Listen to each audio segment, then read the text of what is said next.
Bismillahirrahmanirrahim.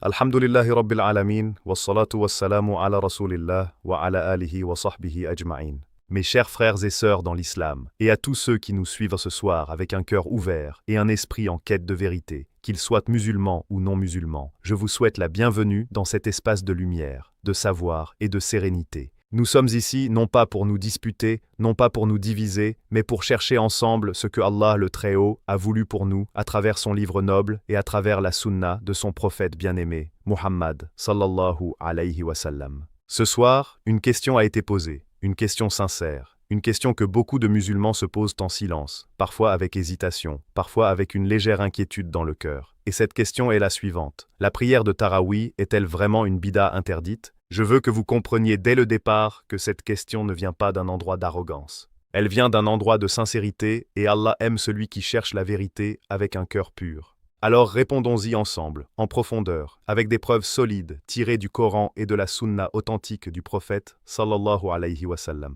Commençons par le commencement. Qu'est-ce que la bid'a ? Le mot bid'a, en arabe, désigne toute innovation introduite dans la religion qui n'avait pas de fondement dans le Coran ni dans la sunna du prophète, sallallahu alayhi wa sallam. Et le prophète lui-même, alayhi as-salatu was-salam, a dit dans un hadith authentique rapporté par Imam Muslim, « Kullu bid'atin dalala wa kullu dalalatin finnar » Toute innovation est un égarement, et tout égarement mène au feu. Ce hadith est clair, il est puissant. Il ne laisse aucune place à l'ambiguïté sur la question des innovations religieuses. Mais, et c'est ici que nous devons être très précis, très rigoureux, très honnêtes, la Tarawih n'est pas une bid'a. Et je vais vous expliquer pourquoi avec des preuves qui ne laissent aucun doute dans le cœur du croyant sincère. La prière de Tarawih, ou la prière de nuit du mois de Ramadan en congrégation, a été pratiquée par le prophète Muhammad sallallahu alayhi wa sallam lui-même. Ce n'est pas une invention des compagnons. Ce n'est pas une invention de Umar ibn al-Khattab, radiyallahu an, comme certains le prétendent à tort. Non. La preuve vient directement de la mère des croyants, de la très respectée, Aïcha, radiyallahu anha, qui rapporte dans un hadith authentique transmis à la fois par Imam al-Bukhari et Imam Muslim, les deux sources les plus fiables de la tradition prophétique après le noble Coran, qu'elle dit « Inna Rasulallahi sallallahu alayhi wa sallam kharaja fi jawfi al-layli fa salla fi al-masjid wa salla rijalun bi salatihi » Le messager d'Allah, sallallahu alayhi wa sallam, est sorti pendant la nuit et a prié dans la mosquée, et des hommes ont prié derrière lui. Puis la nuit suivante, il recommença, et encore plus de gens le rejoignirent. Puis la troisième nuit, ou la quatrième nuit, davantage encore vinrent. Mais ensuite le prophète, sallallahu alayhi wa sallam, ne sortit plus, et le matin il leur dit « J'ai vu ce que vous avez fait, et rien ne m'a empêché de sortir vers vous, si ce n'est que je craignais que cette prière ne devienne obligatoire pour vous. » Ce hadith, mes frères et sœurs, est d'une importance capitale. Il nous dit deux choses fondamentales. Premièrement, le prophète lui-même a dirigé la prière de nuit en congrégation pendant le Ramadan. Deuxièmement, il ne l'a pas continuée en congrégation pour une raison spécifique et clairement expliquée, la crainte qu'elle ne devienne une obligation. Ce n'est donc pas qu'elle était mauvaise, ce n'est pas qu'elle était interdite. C'est exactement le contraire. Elle était si belle, si bénie, si aimée d'Allah qu'il avait peur qu'elle devienne obligatoire. Maintenant, venons à Umar ibn al-Khattab, radiyallahu an, le deuxième calife bien guidé. Certains disent, c'est Umar qui a inventé la Tarawih en congrégation, donc c'est une bid'a. Mais cette affirmation révèle une incompréhension fondamentale de l'histoire islamique et de la jurisprudence. Après la mort du prophète, sallallahu alayhi wa sallam, les gens continuaient à prier la nuit pendant le Ramadan, mais individuellement ou en petits groupes épars. Quand Umar, radiyallahu an, entra dans la mosquée et vit cette situation désorganisée, il dit, et ceci est rapporté dans le Sahih al-Bukhari, « Ni'mal bid'atu hadhihi » Quelle excellente bid'a que cela. Et il rassembla les gens derrière un seul imam pour la prière de nuit. Mais, et c'est crucial, absolument crucial, Umar n'a pas dit cela dans le sens religieux du terme bid'a. Il l'a dit dans le sens linguistique et social du mot, qui signifie simplement quelque chose de nouveau dans son organisation, dans son format. Il n'a pas inventé la prière elle-même. Il n'a pas inventé la congrégation pendant le Ramadan. Il a simplement rétabli et réorganisé ce que le prophète, sallallahu alayhi wa sallam, avait lui-même commencé, mais qu'il avait arrêté de diriger publiquement pour la raison que nous venons d'expliquer. Et Umar, radiyallahu an, le savait. Il savait que la raison pour laquelle le prophète avait arrêté n'existait plus, puisque le prophète était décédé et que le Coran était définitivement scellé. Donc, il n'y avait plus de risque que quelque chose devienne obligatoire. Alors Umar rétablit ce que le prophète avait établi. Voilà la vérité. Voilà la réalité historique et jurisprudentielle. Allah dit dans le noble Coran, dans la sourate Al-Isra, verset 79, وَمِنَ اللَّيْلِ فَتَحَجَّدْ بِهِ نَفِلَةً لَكَ عَسَىٰ أَنْ يَبْعَثَكَ رَبُّكَ مَقَامًا مَحْمُودًا. Et veille durant une partie de la nuit pour prier en surérogatoire. Peut-être ton Seigneur t'élèvera-t-il à une station louée? Ce verset s'adresse au prophète, sallallahu alayhi wa sallam. Mais par extension, il encourage toute l'Oumma à ne pas négliger la prière de nuit, particulièrement pendant les moments de grande bénédiction comme le Ramadan. Et Allah dit également dans la sourate Az-Zariyat, versets 17 et 18, كَانُوا قَلِيلًا مِنَ اللَّيْلِ مَا يَهْجَعُونَ وَبِالْعَشَارِ هُمْ يَسْتَغْفِرُونَ. Ils dormaient peu durant la nuit, et vers l'aube, ils demandaient pardon. Allah décrit ici les caractéristiques des gens de bien, des véritables croyants. Ils se lèvent la nuit pour adorer Allah. La Tarawih, mes frères et sœurs, est précisément cela, un acte d'adoration nocturne pendant le mois béni du Ramadan, soutenu par le livre d'Allah et confirmé par la pratique de son prophète. Il faut également mentionner que le prophète Muhammad, sallallahu alayhi wa sallam, a dit dans un hadith authentique rapporté par Imam al-Bukhari et Imam Muslim, Man qama ramadana imanan wahtisaban, ghufira lahu ma taqaddama min dambihi. Quiconque se lève pour prier pendant le Ramadan avec foi et espoir de récompense, ses péchés passés lui seront pardonnés. Ce hadith est une invitation directe et explicite du prophète lui-même à prier pendant les nuits du Ramadan. Comment peut-on alors dire que cette prière est une bida interdite? Ce serait accuser le prophète lui-même d'avoir encouragé une déviation. Et cela, aucun musulman sincère ne peut l'accepter. Parlons maintenant du nombre de rakas, car c'est souvent un point de confusion et de débat. Certains disent que prier 20 rakas est une innovation non fondée. D'autres disent que 8 rakas suffisent. Et certains vont même jusqu'à utiliser ce désaccord pour invalider entièrement la Tarawih. Mais mes frères et sœurs, les savants de l'islam ont discuté de cette question pendant des siècles, et la conclusion des grandes écoles jurisprudentielles, les madhab, est que les deux opinions ont leur fondement. Que vous priez 8 rak'ah ou 20 rak'ah, vous faites un acte de bien, un acte d'adoration, un acte qui rapproche de Allah le Très-Haut. Le désaccord sur le nombre ne transforme pas la prière en bida. Ce serait une erreur méthodologique grave de confondre un désaccord jurisprudentiel sur les détails avec une question de légitimité fondamentale de l'acte lui-même. La base de la Tarawih est établie. Ces détails font l'objet d'une diversité d'opinions légitimes entre les savants.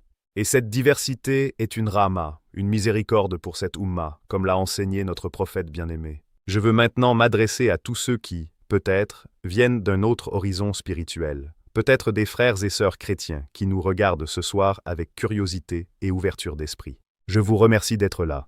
Votre présence est un signe de votre désir de comprendre, et cela est noble. Dans l'islam, nous croyons fondamentalement que Allah, le Dieu unique, le Créateur de tout, mérite d'être adoré non seulement le jour, mais aussi la nuit.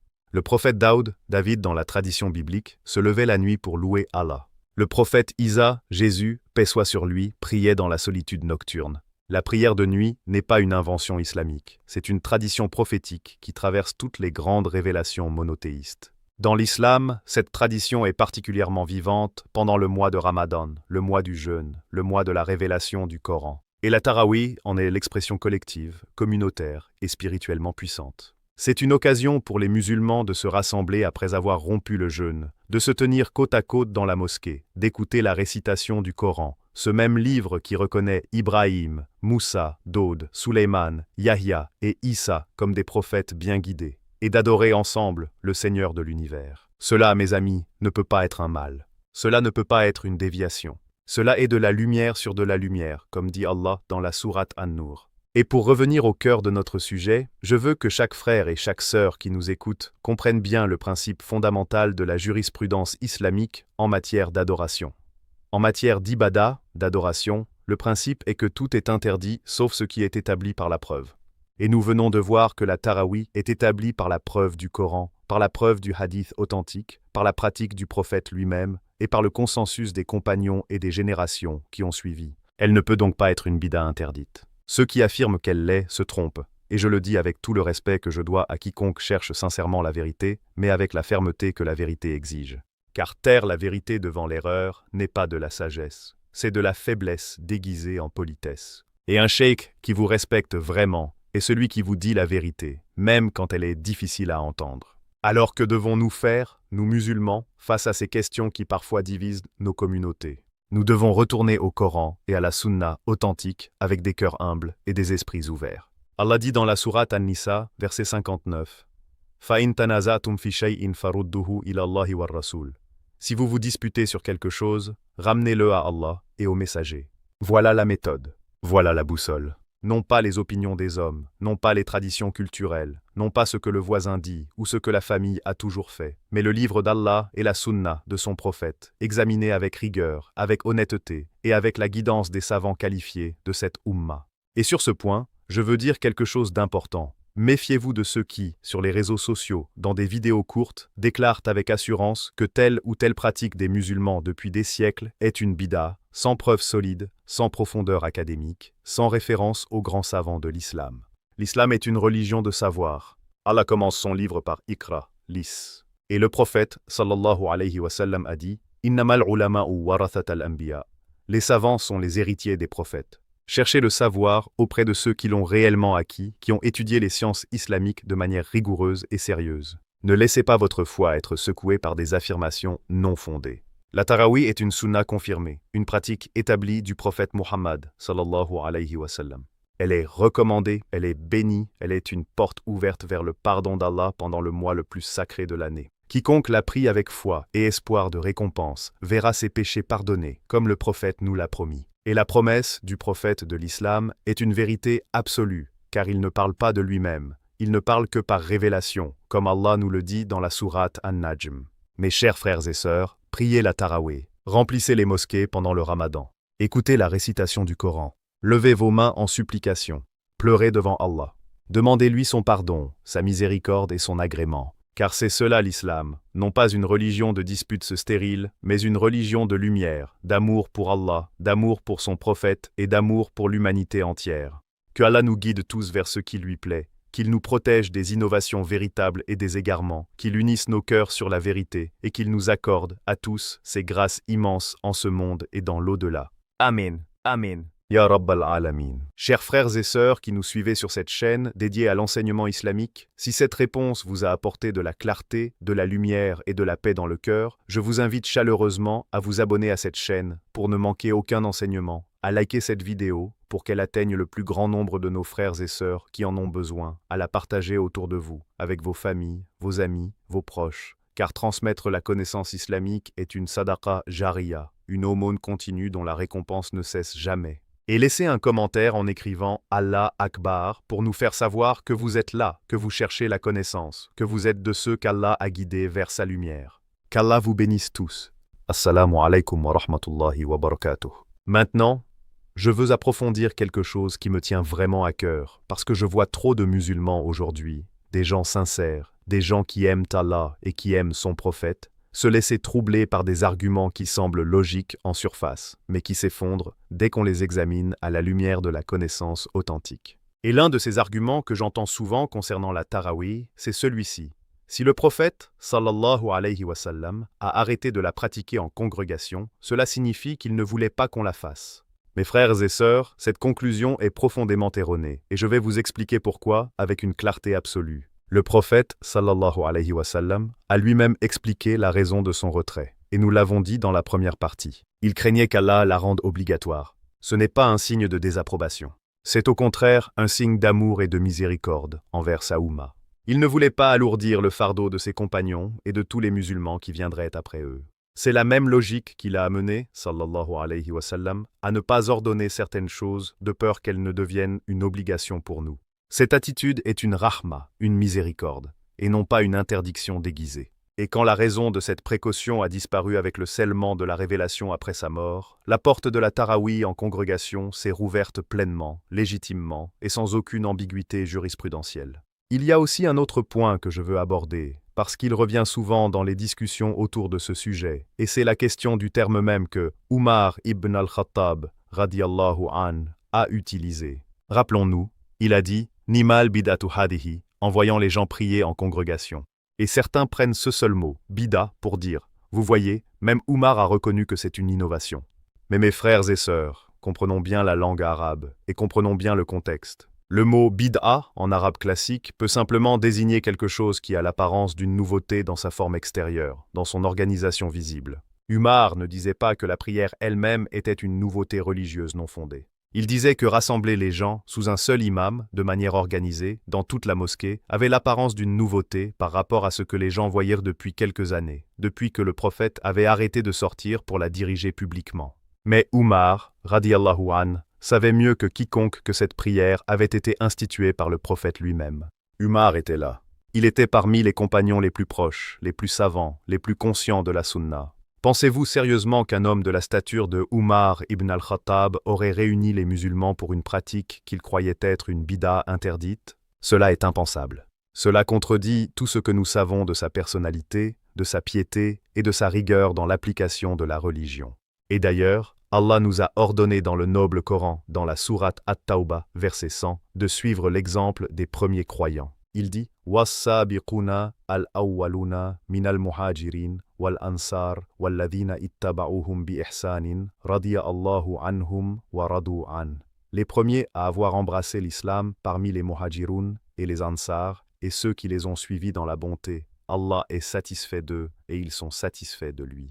Allah lui-même témoigne de sa satisfaction envers les compagnons du prophète et envers ceux qui les ont suivis dans la bonté. Alors, quand ces mêmes compagnons, sous la direction de Umar ibn al-Khattab, pratiquaient la tarawih en congrégation pendant le Ramadan et que personne parmi eux ne s'y est opposé, et nous appelons cela en jurisprudence islamique un ijma, un consensus, comment peut-on encore prétendre que cette prière est une bid'a condamnable? Un tel consensus des compagnons est en lui-même une preuve légale de premier ordre dans la charia islamique. Permettez-moi également de vous parler de quelque chose de très pratique, de très concret, que je vois dans nos communautés aujourd'hui. Il y a des frères, et je les aime pour Allah, qui refusent de venir à la mosquée pour la tarawih parce qu'ils ont entendu quelqu'un leur dire que c'est une bid'a. Et ce faisant, ils se privent d'une bénédiction immense. Ils se privent du rassemblement avec leurs frères et sœurs. Ils se privent de la récitation du Coran par un imam à la belle voix. Ils se privent des nuits de Ramadan qui valent mieux, chacune, que des années d'adoration ordinaire. Et surtout, ils se privent de Laylatul Qadr, la nuit du destin, dont Allah dit dans la sourate Al-Qadr qu'elle est meilleure que 1000 mois. 1000 mois, mes frères et sœurs, c'est plus de 83 ans. Celui qui passe cette nuit en prière, en taraweh, en dhikr, en récitation du Coran, a accompli une adoration équivalente à plus de 83 ans de dévotion. Et on voudrait nous convaincre d'abandonner cela sur la base d'une interprétation erronée d'un mot prononcé par Umar? Non. 1000 fois non. Je veux aussi que nous réfléchissions ensemble à l'impact spirituel et communautaire de la tarawih, parce que l'islam n'est pas seulement une affaire entre l'individu et Allah, c'est aussi une oumma, une communauté, un corps uni dont chaque membre ressent la douleur et la joie des autres. Quand les mosquées se remplissent pendant le Ramadan pour la tarawih, quelque chose de magnifique se produit. Les cœurs se rejoignent, les rangs se resserrent, les différences sociales s'effacent, le riche et le pauvre se tiennent côte à côte. Le savant et l'ignorant écoutent ensemble la parole d'Allah. Et dans ce moment de communion spirituelle collective, l'islam prend son visage le plus beau, le plus humain, le plus universel. C'est cela la force de la tarawih. C'est cela sa sagesse profonde.